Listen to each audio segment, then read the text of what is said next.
한 주간 동안 안녕하셨습니까?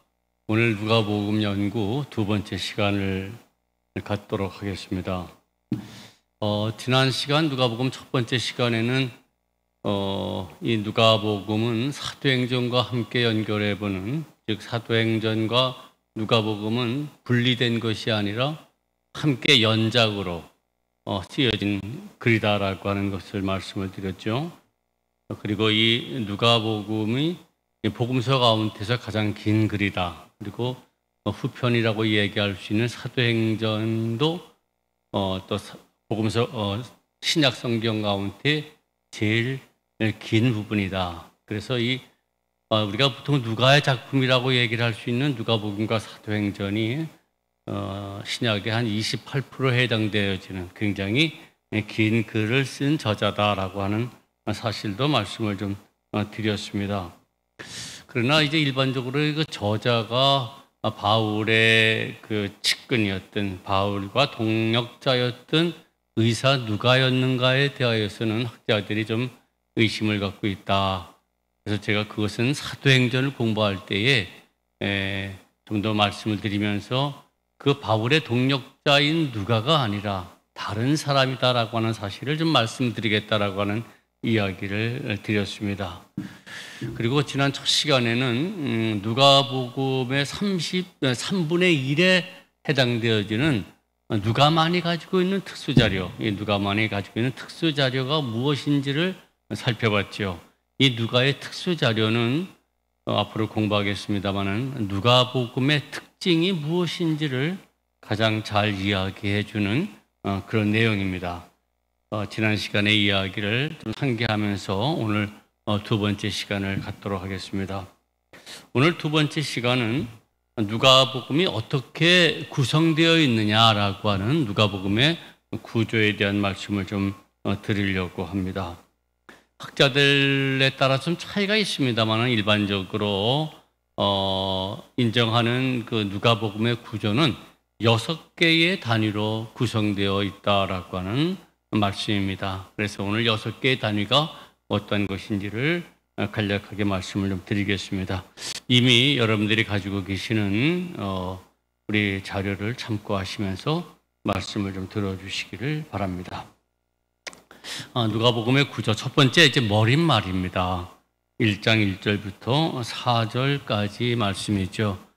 제가 좀 읽도록 하겠습니다. 누가복음 1장 1절부터 4절까지. 우리 중에 이루어진 사실에 대하여 처음부터 목격자와 말씀에 일꾼된 자들이 전하여 준 그대로 내력을 저술하려고 붓을 든 사람이 많은지라 그 모든 일을 근원부터 자세히 미루어 살핀 나도 디어빌로 각하에게 차례대로 써보내는 것이 좋을 줄 알았노니 이는 각하가 알고 있는 바를 더 확실하게 하려 함이로다. 머릿말입니다. 자, 우리 신약 성서 가운데요 누가복음과 사도행전만이 머릿말, 소위 헌정사를 가지고 있습니다. 이 누가복음의 속편인 사도행전 1장 1절부터 5절까지 동일하게 나타나죠. 이와 같은 헌정사는요 당시 헬라 문인들의 관례를 따르는 것으로서 이 헌정사의 머릿말에는 이 글을 쓰는 저술 동기가 무엇인지, 또 이것을 가지고 무엇은 의도를 가지고 썼는지, 또 어떠한 작업 과정을 통하여서 이 글을 썼는지를 밝힙니다. 오늘 이 누가복음의 헌정사 읽은 이 헌정사 안에는 책을 받는, 헌정받는 데오빌로라고 하는 사람, 이 데오빌로 앞에 각하라고 하는 크라티스토스라고 하는 직함이 붙어 있어서 이 글이 누가복음과 사도행전이죠. 이 글이 당시 어느 로마의 고위 관직자의 개인 이름이었을 것이다 라고 생각했죠. 그래서 어떤 사람은 추측하기를 도미티안 황제의 사촌인 티투스 플라비우스 클레멘스였을 것이다 이렇게 이야기를 합니다. 왜냐하면 앞에 그 각하 이 크라티스토스라고 하는 것은 아주 고위 관직자에게 붙여졌던 직함이었거든요. 호칭이었거든요. 그러나 이제 플라비우스 클레멘스라고 하는 사람이 이름을 감춘 것은 당시에 신앙의 박해 때문에 익명으로 하고 그다음에 이제 데오빌로라고 하는 이름으로 썼을 것이다라고 밝히고 있습니다. 그럼에도 불구하고 이 데오빌로라고 하는 이 말 자체가 어느 개인의 이름이라기보다는 또 개인의 어떤 익명이라기보다는 이 데오빌로라고 하는 말이 테오스, 하나님이라고 하는 뜻이요. 그다음에 필로스, 사랑받는 자 또는 사랑하는 자. 요 테오스와 필로스의 합성어이기 때문에 하나님의 사랑을 받고 하나님을 사랑하는 모든 그리스도인을 의미한다라고 볼 수가 있습니다. 어쨌든 이 누가복음 저자는 이 머릿말에 통하여서 먼저 이 글을 쓰는 동기가 예수 그리스도에 대하여서 목적자 되고 말씀의 일꾼된 자들이 그의 이야기를 저술하려고 붓을 들었기에 나도 그렇게 한번 붓을 든다라고 하는 동기를 밝혔고요. 의도는 뭐냐면은 이 데오빌로라고 하는 사람이 지금까지 알고 있었던 것을 더욱더 확실하게 하도록 하기 위한 의도로서 이 글을 쓴다라고 하는 사실을 밝혔습니다. 그 다음에 이 글을 쓰는 작업 과정은 예수님의 그 일을 근원부터 자세히 살펴서 썼다. 그 얘기는 뭐냐면은 그가 쓴 이 누가복음에 대한 이야기, 누가복음 이야기는 어떤 꾸며낸 이야기가 아니라 적어도 그 이루어진 그 예수님의 일에 대하여서 자세히 살피고 쓴 그와 같은 사실을 근거로 한 내용이다. 그런 작업 과정을 거쳤다라고 하는 사실을 기록하고 있습니다. 밝히고 있습니다. 자, 두 번째로 이제 전역사라고 하는 단위인데요. 1장 5절부터 2장 52절까지죠. 여기서 전역사라고 하는 그 앞전자라고 하는 이야기는 다른 얘기가 아니라 예수님의 공적 선교를 준비하는 그 공적 선교의 이전의 역사예요. 예수님이 이제 공적 선교를 하시는데 그거 이전의 이야기를 기록한 것이 1장 5절부터 2장 52절까지 내용입니다. 누가는 이 본문에서요, 요 부분에서요, 세례 요한과 예수님의 수태 또 탄생, 그다음에 성장 과정을 나란히 서술합니다. 이것을 서술하는 이유는 예수님이 요한보다 위대한 인물을 전하기 위해서죠. 여러분, 공관복음은요, 각 복음서의 첫 구절에서 그 복음서의 성격을 규정하는 단어를 밝히고 있습니다. 우리 마태복음 1장 1절에는요, 이렇게 밝히고 있죠. 제가 읽겠습니다. 아브라함과 다윗의 자손 예수 그리스도의 계보라. 요 계보라고 하는 요 말이 비블로스 게네세오스라고 하는 말인데 이거는 영어로 얘기를 하면 The Book of the Generation이라고 하는 말입니다. 탄생의 책이다. 비블로스 책이다라고 하는 말로서 이 마태복음의 성격을 밝힙니다. 그래서 이 마태는 이 복음서를 마태복음을 쓰면서 일종의 책 하나의 교과서, 신앙 교과서와 같은 성격의 글을 나는 마태복음을 통해서 쓴다라고 하는 것을 밝혔죠. 그 다음에 이제 마가복음 1장에 보면은 먼저 제가 또 읽어볼까요? 마가복음 1장 1절 보면요, 하나님의 아들 예수 그리스도의 복음의 시작이다. 여기서 이제 복음이라고 하는 말이 강조되어지게 됩니다. 유앙겔리온, 즉 앞으로 내가 쓰는 그 예수님의 말과 행동, 특별히 그가 걸어가는 삶의 길, 이 호도스라고 하는 말인데요, 이 삶의 길이 바로 기쁜 소식이다라고 하는 사실을 밝히면서 이 마가복음을 기록하고 있죠. 근데 여기에 비해서 누가복음은 앞서 읽었습니다마는 1장 1절에서 처음부터 목격자와 말씀의 일꾼된 자들이 전하여 준 그대로 내력을 저술하려고 붓을 든 사람이 많아. 그래서 나도 그렇게 쓰고 있어 라고 하는 요 내력이라고 하는 단어를 성격으로, 이 책의 성격으로 표현하고 있습니다. 이 내력이라고 하는 말 헬라어가 디에게시스라고 하는 말인데 이 디에게시스라고 하는 말이 이야기, 영어로 얘기를 하면 스토리, 내러티브라고 하는 얘기입니다. 이 얘기는 뭐냐면 지금 누가는 말입니다. 그들 중에서 이루어진 예수님의 그 이야기, 그 사건을, 즉 예수님의 생애를 하나의 이야기로 전개하겠다는 얘기예요. 쭉 긴 하나의 스토리로서 전개하겠다라고 하는 그런 이야기입니다.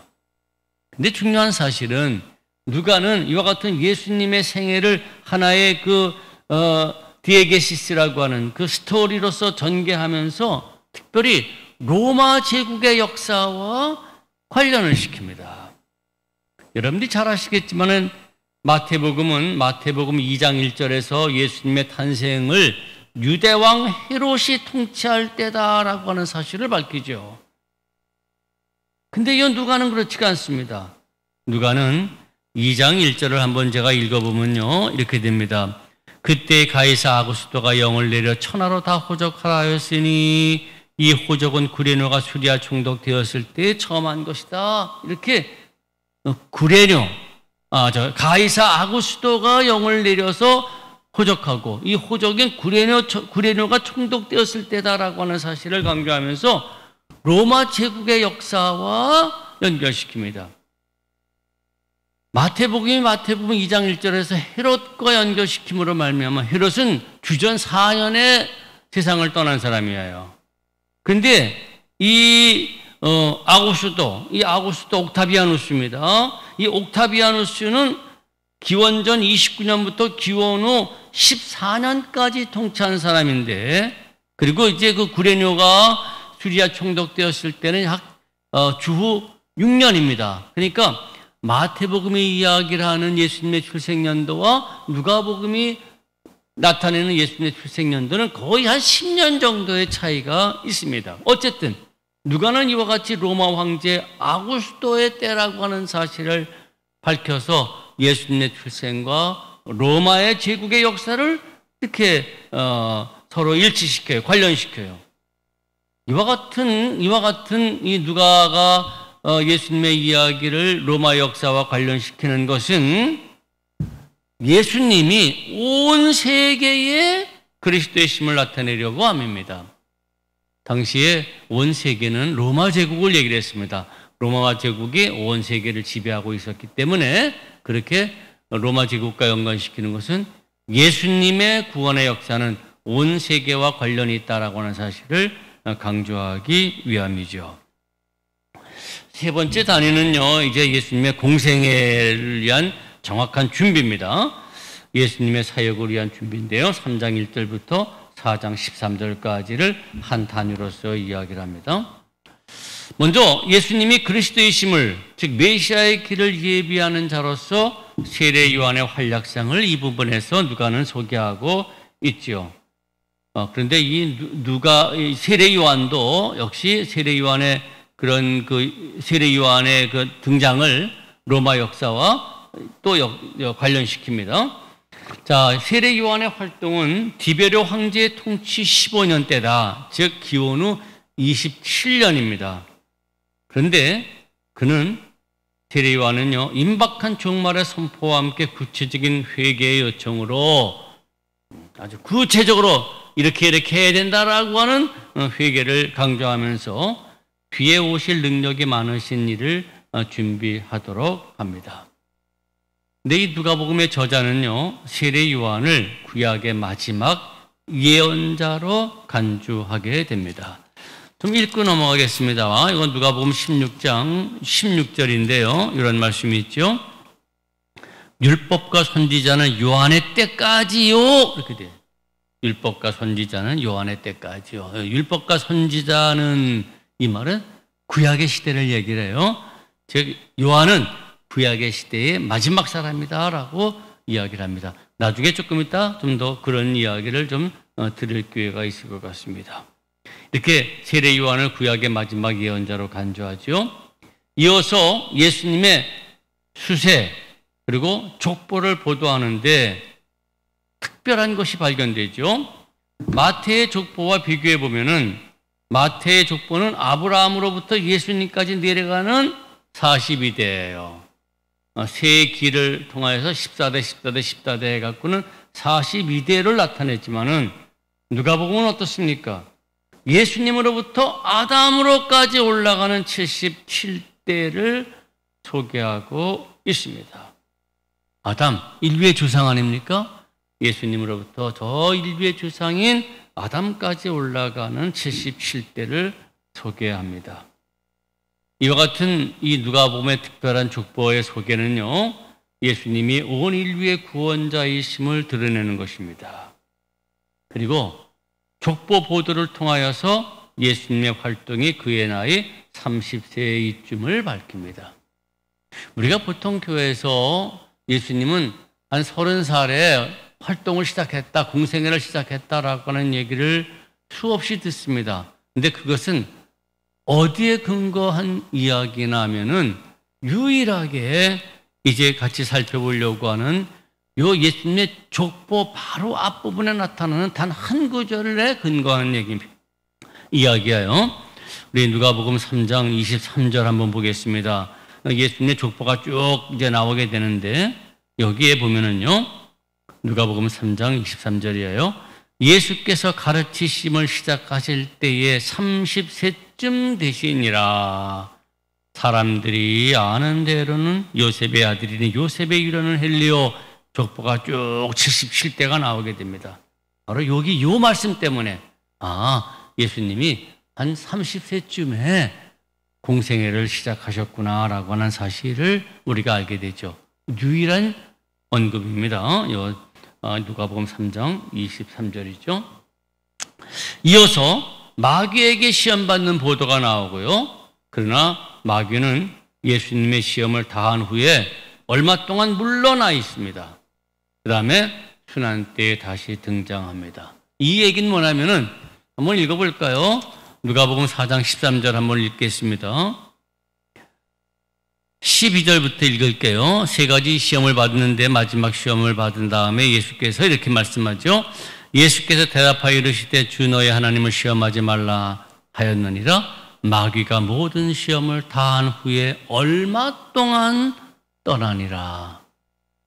완전히 떠나는 것이 아닙니다. 얼마 동안 떠나게 됩니다. 그리고 이제 누가복음이 쭉 기록되어지고 마지막 예수님의 순환 때에 그 마귀는 예수님을 시험하시는 것이 아니라 제자들을 시험합니다. 그래서 22장 3절에 보면 가룟 유다에 들어가서 예수님을 팔 생각을 하도록 하고요. 그 다음에 22장 31절부터 32절에 보면 이런 말씀이 있어요. 시몬아 시몬아 보라 사탄이 너희를 밀가부르듯 한다라고 하는 얘기. 그래요. 이제는 시몬을 또한 베드로입니다. 이 시몬을 밀가부르듯이 마음을 막 뒤집어 놓고 당황하게 하고 배반하게 하고 하는 이같이 공생에 시작하기 전에 예수님께 시험을 했던 그 마귀는 맨 마지막에 제자들을 시험함으로 말미암아 전부 다 예수님을 바라보도록 하고 예수님을 모른다라고 부인하도록 하고 다 도망가게 하는 그와 같은 유혹의 세력으로 등장하게 됩니다. 그리고 이 마귀는 이제 누가의 그 역사 그 분리에 의해서는 종말의 때 마지막 때에 최종 멸망받게 되죠. 이 중간 시대는 나중에 말씀드리겠습니다. 종말의 때가 오기까지를 우리 중간 시대라고 그러는데 교회의 시대라고 그래요. 그때까지는 계속 마귀는 역사합니다. 제자들을 시험했듯이 오늘날 우리 성도들을 시험하는 존재로 등장하게 되죠. 자, 이제 네 번째입니다. 드디어 예수님의 공생애가 시작되죠. 예수님의 갈릴리 사역 4장 14절부터 9장 50절까지의 말씀입니다. 이제 공생애의 역사입니다. 자, 가버나움을 중심으로 한 갈릴리와 인근 지역에서 활동했던 예수님의 사역이 보도되어 있습니다. 이곳의 사역은요, 마가복음 1장 9절의 내용과 병행됩니다. 여러분들 기억하실는지 모르겠습니다만 마가복음을 우리가 공부할 때 마가복음을 둘로 크게 나눈다 그랬습니다. 전반부는 마가복음 1장부터 8장까지, 후반부는 9장부터 16장까지 다 말씀을 드렸고, 모든 이적의 이야기는 1장부터 8장까지 기록되어 있고 9장부터 16장까지는 예수님의 순환에 대하여서 기록됐다라고 하는 말씀을 드렸는데, 이 누가복음, 지금 드리려는 예수님의 갈릴리 사역은 바로 마가복음 1장부터 9장까지의 내용과 병행됩니다. 거기에 거의 내용들을 그대로 이렇게 따왔습니다. 그 이야기가 바로 이적 사건에 대한 얘기죠. 거기에 기록된 대표적인 이적 사건을 말씀을 드리보면요, 5장 12절부터 16절까지는 나병 환자를 치유하신 내용이고요, 5장 17절부터 26절까지는 중풍병자를 치유하신 내용이고요, 6장 6절부터 11절까지는 안식일에 회당에서 손 마른 자를 공개적으로 고치신 사건이고요, 7장 1절부터 10절까지는 백부장의 종을 고친 내용이고요, 7장 11절부터 17절까지는 과부의 아들을 소생시키신 내용이고, 8장 49절부터 56절까지는 회당당의 짤을 소생시킨 내용이고요, 8장 22절부터 25절까지는 광풍을 잔잔케 하신 기적이고요, 9장 10절부터 17절까지는 오병이어의 기적, 이와 같이 마가복음에 있었던 기적의 이야기가 전부 다 여기에 포함되어 있습니다. 특별히 예수님의 맨 처음 사역인 고향 나사렛의 사역은 4장 16절부터 30절 아닙니까? 특별한 의미를 밝히고 있죠. 한번 보실까요? 4장, 제가 4장 16절부터 한번 보겠습니다. 4장 16절. 예수께서 그 자라나신 곳 나사렛에 이르사 안식일에 늘 하시던데도 회당에 들어가서 성경을 읽으시려고 소심해 선지자 이사야의 글을 드리거늘 책을 펴서 이렇게 기록된 데를 찾으시니, 이게 저기 이사야 61장 1절 이하예요. 주의 성령이 내게 임하셨으니 이는 가난한 자에게 복음을 전하게 하시려고 내게 기름을 부으시고 나를 보내사 포로된 자에게 자유를, 눈먼 자에게 다시 보게 함을 전파하며 눌린 자를 자유롭게 하고 주의 은혜를 전파하게 하려 하심이라 하였더라. 책을 덮어 그 맡은 자에게 주시고 앉으시니 회당에 있는 자들이 다 주목하여 보더라. 본문을 읽으셨어요. 이사야 61장의 본문을 읽으시고 21절, 이에 예수께서 그들에게 말씀하시되 이 글이 오늘 너희 귀에 응하였느니라 하시니, 이렇게 설교해요. 즉 예수님은 본문을 길게 읽으시고 그 본문에 근거하여서 한 말씀으로 설교하셨는데, 이 글이 오늘 너희 귀에 응하였다, 그렇게 설교하시는 거예요. 자, 이게 특별한 의미를 가지고 있어요. 계속 볼까요? 우리 자료. 예수님은 안식일에 회당에 들어가 이사야 61장 1절부터 2절을 읽으심으로 당신이 메시아로 오신 목적이, 여기 보면은 가난한 자에게 복음, 포로된 자에게 자유, 눈먼 자를 다시 보게 함, 눌린 자를 자유케 한다라고 하는 이 말은요, 온전한 인간 회복, 온전한 인간 회복, 본래의 온전한 그 인간 회복을 하러 오셨다. 그래서 성령이 당신에게 임하였다라고 하는 사실을 밝히는 것이죠. 그럼에도 불구하고 사실 고향 사람들이 받아들이지 않습니다. 제가 22절부터 읽을게요. 그들이 다 그를 증언하고 그 입으로 나오는 바 은혜의 말을 놀랍게 여겨 이르되 이 사람이 요셉의 아들이 아니냐, 요셉의 아들이 아니냐, 받아들이지 않아요. 예수께서 그들에게 이르시되 너희가 반드시 의사야 너 자신을 고치라 하는 속담을 인용하여 내게 말하기를 우리가 들은 바 가버나움에서 행한 일을 네 고향 여기서도 행하라 하리라. 또 이르실 때 내가 진실로 너희에게 이르노니 선지자가 고향에서는 환영을 받는 자가 없느니라. 고향 사람들에게는 배척을 받아요. 받아들이질 않아요. 굉장히 위대한 역사가 나타남에도 불구하고 그 은혜스러운 말씀을 놀랍게 여기지만은 받아들이지 않아요. 이에 예수님은요, 과거 예언자들도 고향 사람들보다 이방인들에게 은혜를 베풀었음을 밝히죠. 시간 관계상 뒤에 읽지 않겠습니다마는 엘리야가 시돈 땅 사렙다 과부에게 은혜를 베푼 얘기, 엘리사가 시리아 사람 나만에게 은혜를 베푼 얘기를 밝히고 있습니다. 이것은 예수님과 초대교회의 사역이, 즉 속죄자들의 사역이 유대인들에게는 배척을 당하고 이방인들에게 복음이 전파된 사실을 예시하고 있는 겁니다. 예수님도 그랬어. 그리고 초대교회 역사를 보면은 유대인들은 배척을 합니다. 그래서 이방인들이 예수 그리스도를 믿게 되는데 이거에 대한 예시인 것입니다.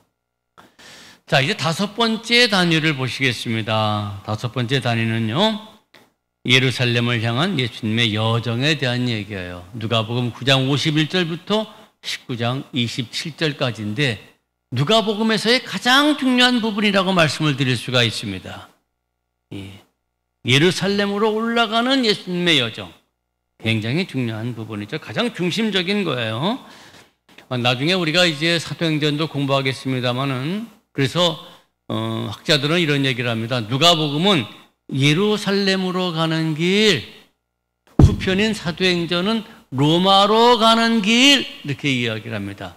그 얘기는 뭐냐면요, 누가복음에서는 예수님이 예루살렘으로 올라가는 그 과정을 길게 설명을 해놨고, 사도행전은 바울이 또한 로마로 가기까지 복음을 전파하는 그런 긴 과정을 설명해 놨기 때문에 이와 같이 누가복음은 예루살렘으로 올라가는 길, 사도행전은 로마로 올라가는 길, 뭐 이렇게 표현하기도 합니다.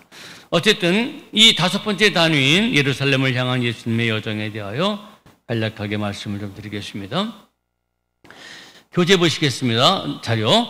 예수께서 갈릴리를 떠나 예루살렘 근처에 도착하기까지 긴 여정 중에 행한 활동이 여기에 기록되어 있는데 무려 9장에 걸쳐서 기록되어 있습니다. 이 누가복음에는요, 예수님의 여정이 예루살렘으로 향하고 있음을 아주 여러 번 언급되어 있어요.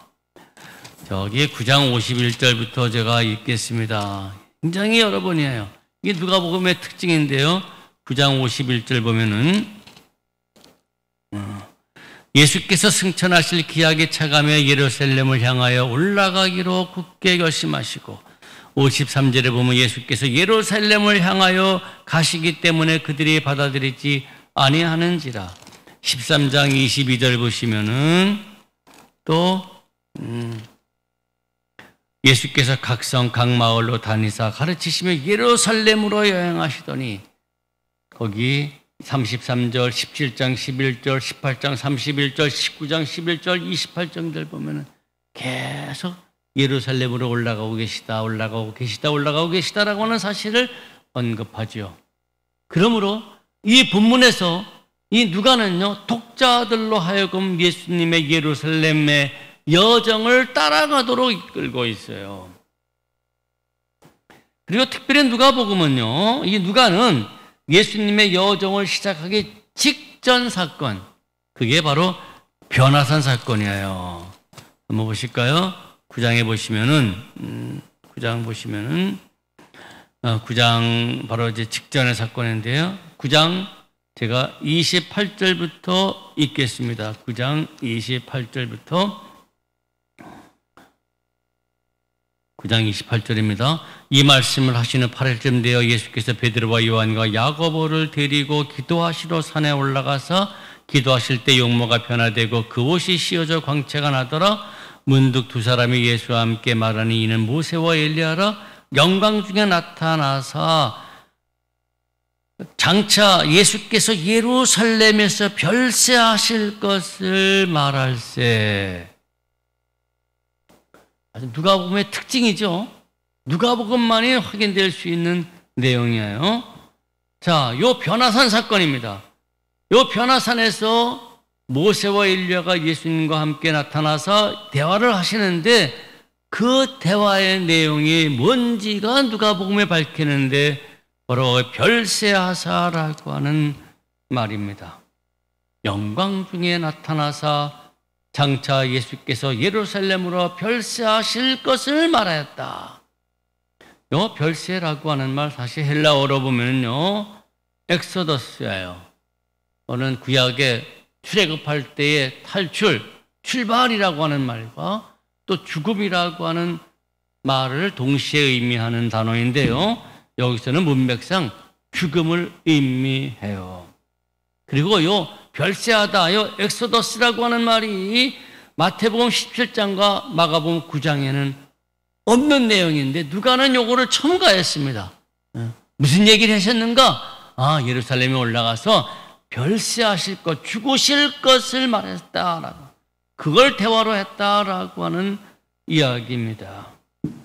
그러므로 누가는 예수님의 예루살렘의 여행이 바로 죽음을 전제로 한 것임을 밝히고 있습니다. 그리하여 예루살렘의 여정 부분은 누가는요, 이 부분에서 마가복음을 따르지 않아요. 그리고 누가의 자신의 특수 자료와 예수님의 어록집, 큐자료라고 하는 것이죠. 이 자료를 따르는데 여기에는요, 예수님의 기적의 이야기는 3개밖에 포함되어 있질 않아요. 전부 다 예수님의 가르침이 강조되어져 있어요. 또 비유가 강조되어져 있어요. 3개의 기적만 들어가 있는데 그 기적의 이야기는 18년 동안 등이 굽어서 있던 여인을 고치신 사건, 그 다음에 수정병자를 고치신 사건, 또 10명의 나방 환자를 치유한 사건, 요 3개만 기록되어졌고, 그 다음에 전부 다 치유의 사건은 앞부분에 포함됐다고 말씀을 드렸죠. 그리고는 예수님의 가르침이 부각되어 기록되어져 있어요. 대표적인 가르침을 보면요, 이제 주기도문과 함께 기도에 대한 가르침이 11장 1절부터 13절에 포함되어 있고요. 그다음에 바리새인들의 외식을 주의하라고 하는 가르침이 12장 1절부터 12절까지, 또 목숨과 몸을 위하여 염려하지 말라라고 하는 가르침이 12장 22절부터 34절까지 있고요. 그다음에 깨어 준비하고 있으라라고 하는 가르침이 12장 35절부터 48절까지, 또 시대를 분간하라고 하는 가르침이 12장 54절부터 56절에 기록되어 있죠. 이와 같은 예수님의 가르침에 대한 강조는요, 앞으로 예수님께서 예루살렘에 올라가서 어떻게 되신다고요? 죽으실 것이에요. 그 예수님의 죽음 이후에 제자들이 혼란할 텐데 이 혼란에 대비하기 위하여 준비시키기 위함입니다. 기도, 외식하지 마라, 그 다음에 염려하지 마라, 깨어있어, 시대 구변해, 뭐 이런 내용을 통하여서 흔들리지 말고 바르게 신앙을 가져라 라고 하는 것을 강조하고 있습니다.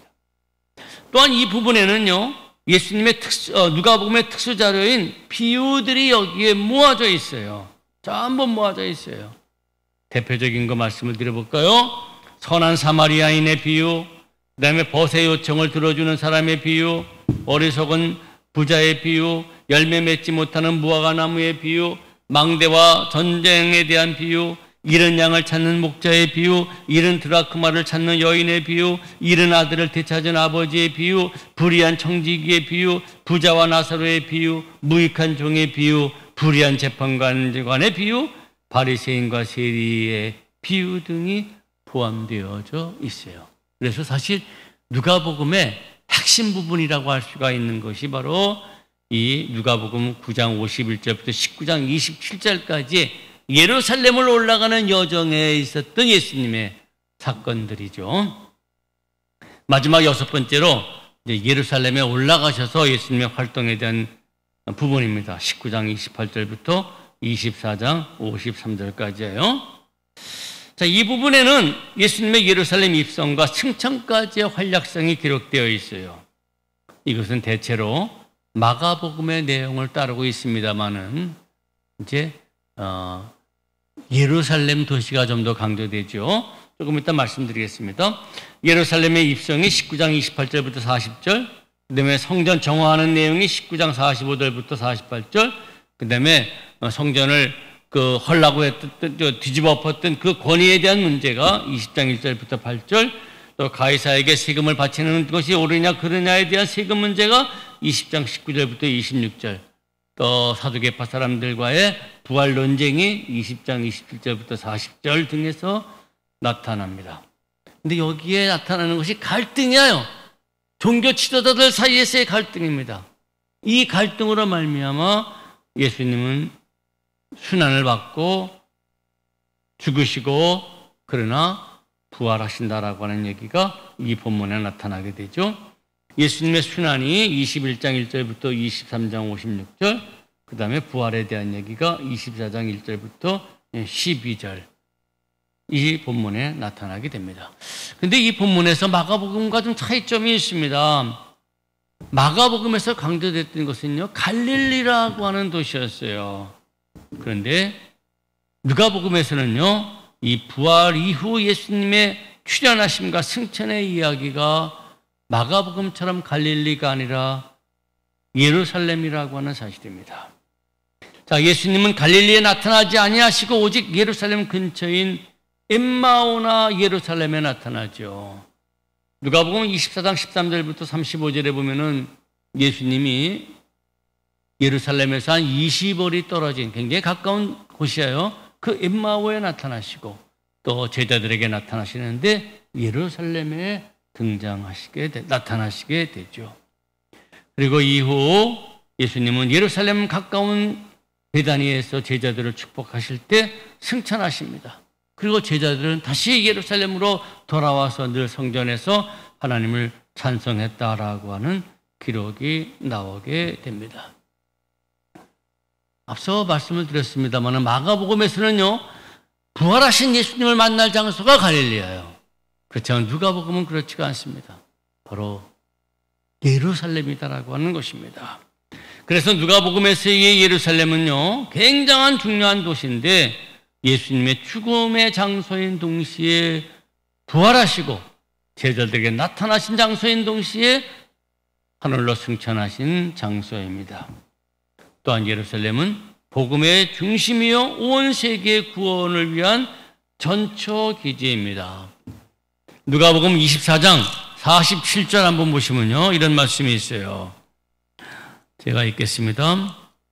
또 그의 이름으로 죄사함을 받게 하는 회개가 예루살렘에서 시작하여 모든 족속에게 전파될 것이 기록되었다라고 하는 얘기예요. 그리고 이것은 우리 이제 누가복음의 속편인 사도행전 1장 8절에서도 강조되죠.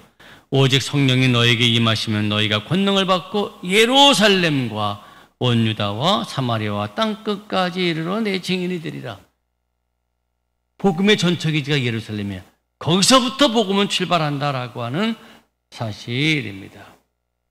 그리하여 예수님께서는요, 예루살렘을 향하여 흔들림 없이 당당하게 나아가셨고요, 또 제자들에게 예루살렘은 성령을 받을 때까지 떠날 수 없는 곳이었던 것이죠. 그래서 우리 앞서 24장 49절을 읽겠습니다만은 미리 한번 읽어볼 것은요, 이제 사도행전 공부할 때 사도행전 1장 4절에 보시면 사도들과 함께 모이사 그들에게 분부하여 이르시되 예루살렘을 떠나지 말고 내게서 들은 바 아버지께서 약속하신 것을 기다리라. 바로 성령이에요.